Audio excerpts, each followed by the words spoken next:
Utahiyatikum bitahiyati daris salam. Assalamualaikum warahmatullahi ta'ala wabarakatuh. Bismillahirrahmanirrahim. Alhamdulillah. Alhamdulillahirabbil alamin.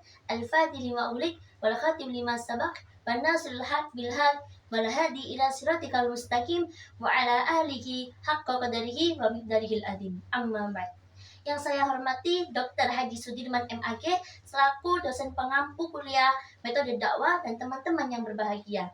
Dalam kesempatan kali ini, izinkan saya memperkenalkan diri saya terlebih dahulu. Saya Tina Silviana dengan NIM 2301111100063. Di sini saya akan menyampaikan sedikit pidato saya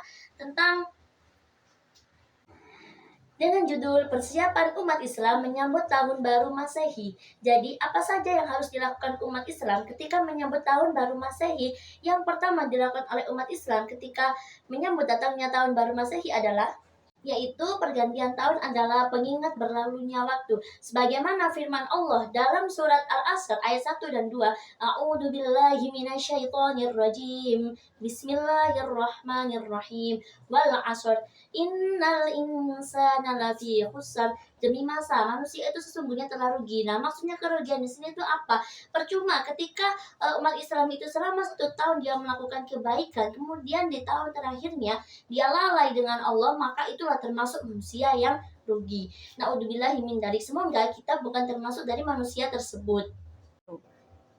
Yang kedua, yaitu kita sebagai umat Islam ketika akan menyambut tahun baru Masehi, maka kita harus muhasabah diri. Apa sih muhasabah diri itu?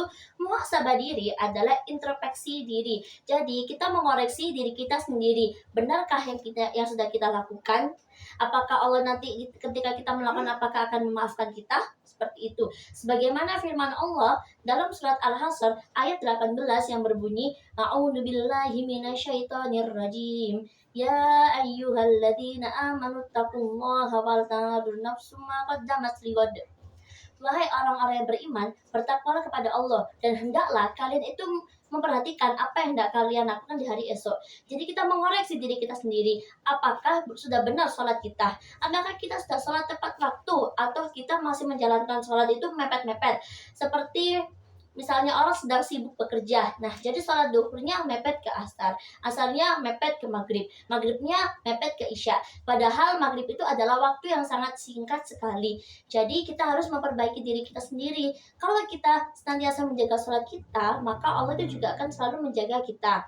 Terus kita juga harus memperhatikan apakah dosa yang selama ini kita lakukan itu semuanya telah diampuni oleh Allah. Apakah Allah itu maha rahmat dengan kita? Apakah kita pantas mendapat rahmatnya Allah? Sedangkan kita masih melakukan dosa, kita masih melanggar aturan Allah, kita belum mentaati semua yang Allah perintahkan. Jadi kita harus berpikir untuk diri kita sendiri. Maka kita harus memperbanyak yang namanya istighfar atau memohon ampun. Sudahkah Allah mengampuni kita dari dosa kecil yang kita lakukan dan dosa yang besar? Terus kita juga harus memperhatikan bagaimana hubungan kita dengan sesama manusia. Padahal Allah dan Rasulnya itu mengajarkan kita sama manusia dengan manusia yang lain itu hubungannya bersaudara, seperti bangunan yang saling mengokohkan. Nah, ibaratnya seperti ini. Jika ada bangunan tanpa tiang, maka bangunan itu akan roboh. Tapi jika manusia itu bersatu, maka bangunan itu akan tinggi tegak. Nah, itulah gambarannya manusia dengan manusia. Sesama manusia itu seperti saudara, saudara yang muslim. Apakah kita sudah berbuat baik kepada orang tersebut? Apakah kita sudah bersilaturahmi? Lebih-lebih kepada orang tua. Apakah kita semua sudah berbakti kepada orang tua? Sedangkan orang tua itu adalah surganya kita. Kemudian kita juga harus memperhatikan apakah kita sudah baik terhadap musuh-musuh kita. Nah, jadi ketika ada orang yang tidak suka kepada kita, apakah kita harus membalasnya dengan keburukan? Tentu tidak. Ketika ada orang yang tidak suka kepada kita, maka kita harus berbuat baik kepada dia. Kenapa? Agar dia itu sadar. Itulah yang diajarkan oleh umat Islam. Dan yang ketiga adalah menjauhi perayaan yang menyerupai tradisi tidak Islami. Maksudnya apa? Seperti sekarang di Indonesia ini memang bukan negara hukum Islam ya. Nah, banyak tapi banyak penduduk Islamnya. Tapi penduduk Islamnya itu lebih lalai kepada Allah. Seperti apa? Padahal ya, ketika akan menyambut tahun baru itu banyak majelis-majelis yang diadakan.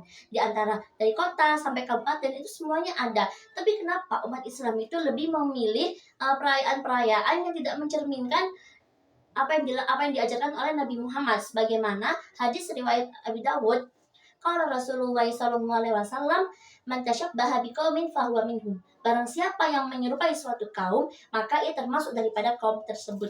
Na'udzubillahi min dalik. Misalnya ada kaum itu suka melakukan mabuk-mabukan, terus kita sebagai umat Islam mengikuti tradisinya mereka, maka kita juga akan bersama mereka. Naudzubillah, ketika mereka masuk neraka, maka kita juga akan masuk neraka. Makanya kita tuh harus menjaga diri kita sendiri agar kita tidak mengikuti perayaan-perayaan seperti itu. Karena kebanyakan di tahun baru Masehi, ketika seorang akan menyambut tahun baru Masehi, itu yang mereka lakukan hanyalah kemaksiatan, seperti mereka berkumpul selain mahramnya.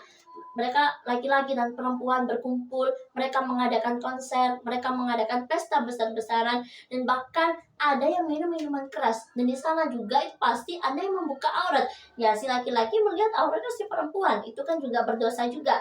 Nah, seperti minum minuman keras dan sebagainya, pokok yang memabukkan, yang membuat orang itu mudah maksiat dan lupa kepada Allah. Jadi kita itu pentingnya seperti yang pertama tadi saya jelaskan, untuk muhasabah diri, berintrospeksi kepada diri kita sendiri. Agar kenapa? Agar kita tidak mengikuti tradisi-tradisi seperti itu. Lebih baik kita datang ke dalam majelis ulama, kita datang ke dalam majelis yang cinta sama Rasulullah. Kenapa? Kalau kita cinta sama Rasulullah, kita akan mengikuti beliau. Nah, beliau tempatnya di mana? Beliau tempatnya ada di surga, maka kita akan berkumpul di surganya Allah bersama Rasulullah. Baik, mungkin itu saja yang bisa saya sampaikan. Semoga kita, khususnya diri saya sendiri, bisa mengambil hikmahnya. Sebelum saya tutup, izinkan saya untuk menyampaikan pantun. Ikan berenang di air yang bersih, kadang muncul lalu menghilang. Semoga ceramah ini kian bersih. Saya tutup dengan hati yang tenang. Undur makola wala tandur mankola. Ihdinas siratal mustaqim. Wabillahi taufiq wal hidayah, waridho wal inayah. Assalamualaikum warahmatullahi wabarakatuh.